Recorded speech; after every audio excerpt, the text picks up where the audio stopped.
Bonjour tout le monde, on se retrouve avec une nouvelle vidéo. Le travail aujourd'hui va porter sur la lecture.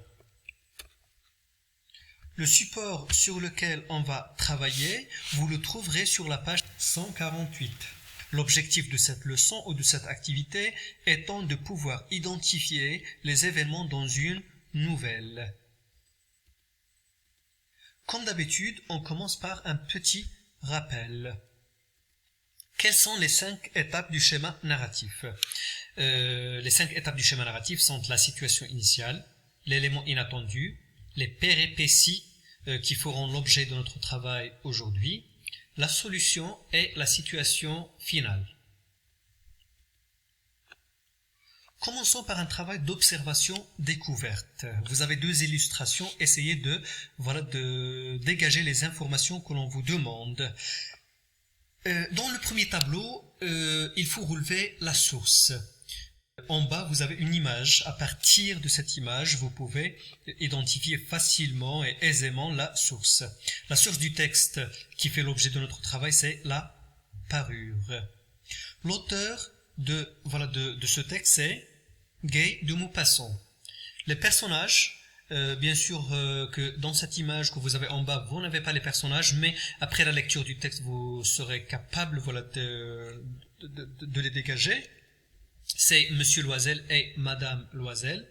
Le genre du texte, il s'agit d'une nouvelle. À droite, vous avez une image. Que représente-t-elle?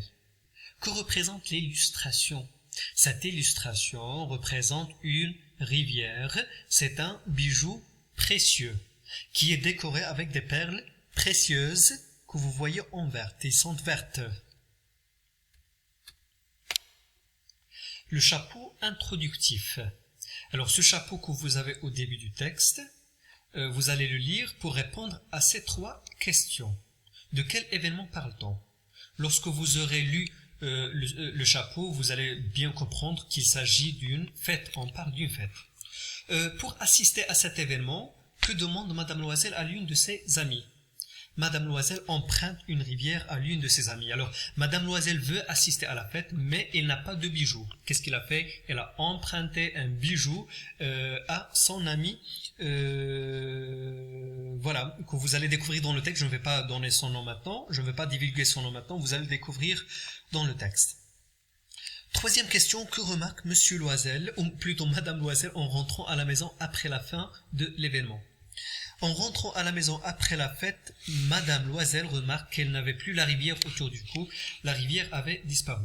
Donc imaginez une femme qui est pauvre, elle emprunte une rivière. Vous savez ce que c'est qu'une rivière, ce que cela peut coûter pour se rendre à la fête. Et à la fin, il se rend compte qu'il n'avait plus de rivière autour du cou.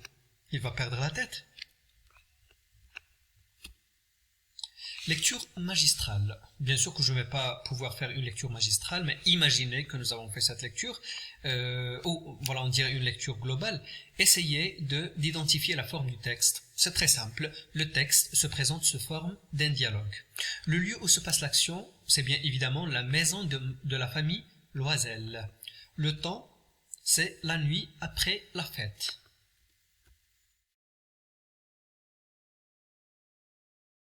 Alors passons maintenant pour faire une lecture plus détaillée. La première unité, d'abord on va découper le texte, ou plutôt on va délimiter les parties que l'on va sur lesquelles on va travailler. Première partie, c'est du début jusqu'à non. Une réplique très courte dans laquelle un personnage dit non. Et vous répondez aux questions suivantes. À quoi ou à qui renvoie le pronom elle au début du texte? Le pronom elle renvoie à Madame Loisel, la pauvre femme qui a perdu la rivière. Pourquoi Madame Loisel avait poussé un cri? Madame Loisel a poussé un cri parce qu'elle avait perdu la rivière empruntée. À qui appartient le diamant emprunté? Le diamant emprunté appartient à Madame Forestier. Voilà, au début j'avais des réticences à présenter son nom, parce que je savais qu'après je vais vous poser cette question. Où est-ce qu'ils ont fouillé afin de retrouver la rivière? Où est-ce qu'ils ont cherché? Ils cherchèrent dans les plis de la robe, dans les plis du manteau, dans la poche. Ont-ils retrouvé la rivière? Non, ils ne la trouvèrent point. Est-ce que Madame Loisel avait perdu la parure dans le bal pendant la fête?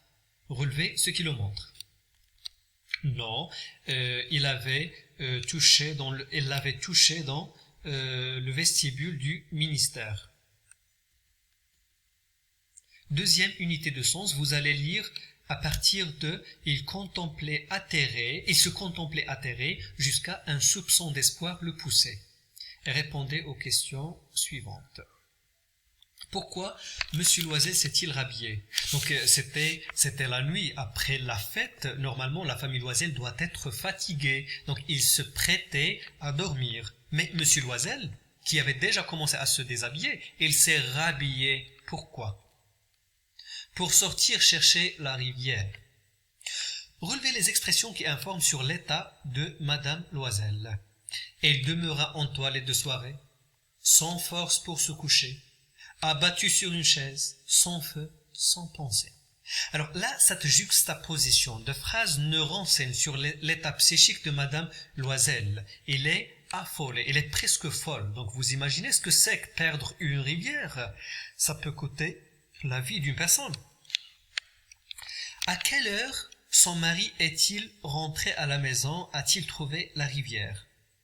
Son mari rentra vers 7 heures, il n'avait rien trouvé. Donc il a passé presque toute la nuit à la recherche de la rivière, mais il ne l'a pas trouvée. Où M. Loisel s'est-il rendu par la suite? Il se rendit à la préfecture de police et aux journaux. Donc au début, il a refait tout le trajet de la maison jusqu'au bal, jusqu'au lieu où il y avait la fête. Mais il ne l'a pas trouvé, alors il décide de se rendre chez la police et aux journaux pour faire une annonce dans laquelle il va promettre une récompense à la personne qui va retrouver la rivière. Mais est-ce que ça va réussir? Troisième unité de sens, lisez silencieusement la suite, le reste du texte et répondez à ces 3 questions. Que propose le mari à sa femme pour retarder l'annonce de la vérité à Madame Forestier? Loisel propose à sa femme d'écrire à Madame Forestier pour lui dire que la fermeture de la rivière était brisée et qu'il leur faut un peu du temps pour la réparer. Alors, M. Loisel et sa femme n'ont pas trouvé la rivière et voilà, ils veulent chercher encore. Qu'est-ce qu'ils ont décidé de faire? Ils ont décidé d'écrire une lettre à Madame Forestier pour lui dire que voilà que la rivière, ou plutôt la fermeture de la rivière avait été brisée et qu'il leur faut du temps pour la réparer. Et ce n'est pas vrai. Ils ont écrit cette lettre pour gagner encore un peu du temps, pour en profiter et pour chercher la rivière. Après combien de temps est-ce qu'ils ont perdu tout espoir de retrouver la rivière? Au bout d'une semaine, ils ont perdu toute espérance. Alors ils n'ont plus espoir de retrouver la rivière perdue. Quelle décision est prise finalement par M. Loisel pour résoudre le problème? M. Loisel décide de remplacer le bijou perdu par un autre identique. Alors la pauvre famille va acheter un autre bijou, une autre rivière qui est identique à la première pour la présenter à Madame Forestier en espérant qu'ils ne s'aperçoivent de rien ou qu'ils ne s'aperçussent de rien. Grille de compréhension finalisée. Complète le tableau suivant en utilisant des phrases simples et correctes. Alors, à partir de ce que vous avez compris du récit, essayez de compléter ce tableau. La situation initiale. Madame Loisel se prépare pour une fête, elle emprunte une rivière à son ami. Donc au début, tout était bien, tout était calme, tout allait à merveille. Madame Loisel veut assister à une fête, il n'a pas de bijoux, alors il va emprunter à l'une de ses amies, qui est riche, de lui emprunter une rivière. L'élément inattendu. L'élément inattendu, c'est après la fin de la fête. C'est la disparition de la rivière empruntée. Les péripéties. Donc les péripéties, c'est la partie la plus importante de ce texte et c'est l'objet de notre travail aujourd'hui. Les péripéties, c'est tout ce qui se rapporte à la recherche de la rivière. Nous avons un passage dialogué entre Monsieur Loisel et sa femme. Nous avons le fait de se rendre à la préfecture de police, aux journaux aussi pour faire l'annonce. Et nous avons l'écriture de la lettre à Madame Loisel. Tous ce sont des événements, des actions, ce sont des péripéties. Les péripéties, c'est ce qui vient après l'événement perturbateur. C'est comme la conséquence de l'événement perturbateur et c'est la partie la plus importante du récit. La solution, c'est la décision de remplacer le bijou par un autre qui lui est identique.